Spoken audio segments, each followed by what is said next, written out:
アメリカ、イスラエルとイランの戦争によってまた不安定な世の中になっています。ホルムズ海峡の封鎖でガソリン代は上がり、石油の取れない日本にとって大問題です。アメリカでもこの戦争に対して反対する声が多く上がっており、トランプ政権への不信感へとつながっています。This right here above my head is a live tracker of how much money Trump and Israel's war with Iran is costing us, the taxpayer. And depending on when you see this video, this cost is going to dramatically increase.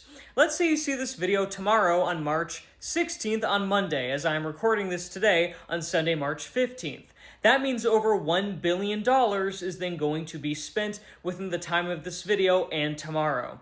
Let's say you see this video next week. That means over $10 billion is then going to be spent on this war. And I just want to use this as an opportunity to remind people that anytime a politician says that, we can't afford to fund healthcare for every single person in this country, or, we can't fund education, there's just no money for this, it's not possible, they're lying to you. Every single time they're lying to you. Because as you can see, when it comes to funding these forever wars, especially on behalf of Israel, they can spend as much money as they want and they will always find money as the cost is going up and up and up as I'm talking. And during the time of this video being filmed, over $700,000 would have been spent on this war. In March of 2003, George W. Bush invaded Iraq. It was supposed to be airstrikes that decapitated Iraq's leadership. That did not work and led to boots on the ground. 2 months later, George W. Bush got onto the deck of the USS Lincoln and declared mission accomplished. Secretary of Defense Donald Rumsfeld said that the remaining skirmishes were just desperate ploys of a dying regime. We would be at war in Iraq for 8 more years. Barack Obama declared the end of combat operations in Iraq in 2010. The last troops would leave Iraq in 2011. Over 4,500 American troops died in Iraq, obviously long after George W. Bush declared mission accomplished. Now here's Trump a week ago. We've won. Let me tell you, we've won. You never like to say too early you won. We won. Mission accomplished, huh? Except the Strait of Hormuz is still closed, and the Trump administration has admitted that they had no idea that Iran was going to do this. And now the Trump administration is begging our allies to help us reopen it, and they're saying no, because they don't want to get involved in an illegal war that they were not consulted about to begin with. 13 American service people are already dead, and over 200 have already been injured. 2,500 Marines are being sent to Iran, mostly to try to reopen the Strait of Hormuz, which again is only closed because the Trump administration is stupid. This is boots on the ground after airstrikes don't work. This is why millennials are such a democratic voting bloc. We watched thousands of our classmates and family members die in a war in the Middle East over oil, which is what the Strait of Hormuz is all about.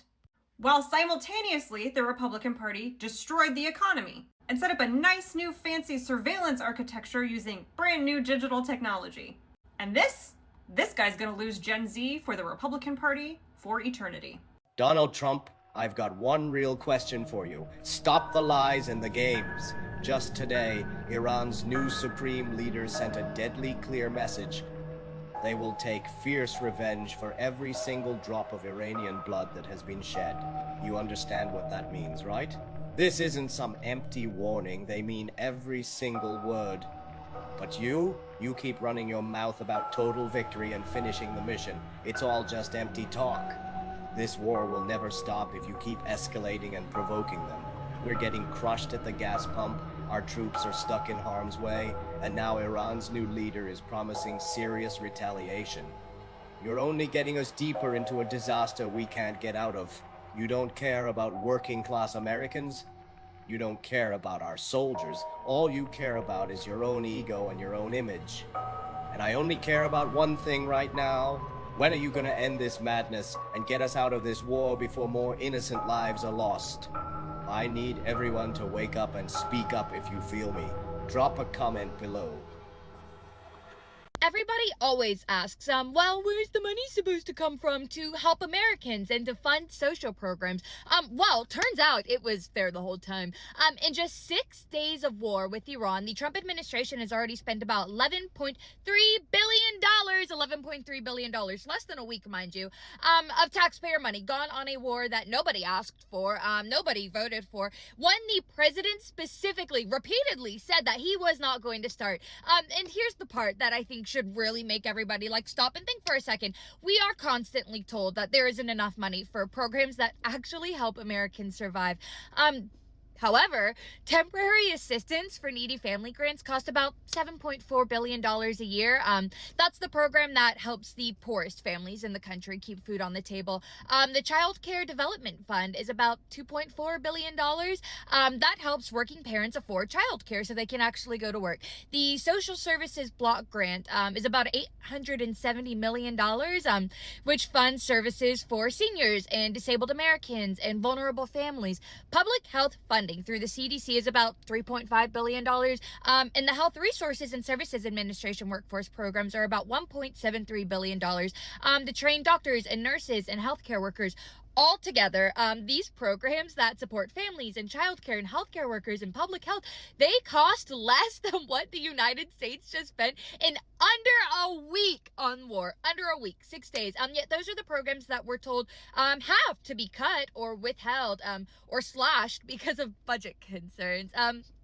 So somehow there's never money for struggling families or childcare or public health, but there's always billions of dollars ready the second it's time to start another war, right? This is what the United States is paying for, a war that Americans didn't want.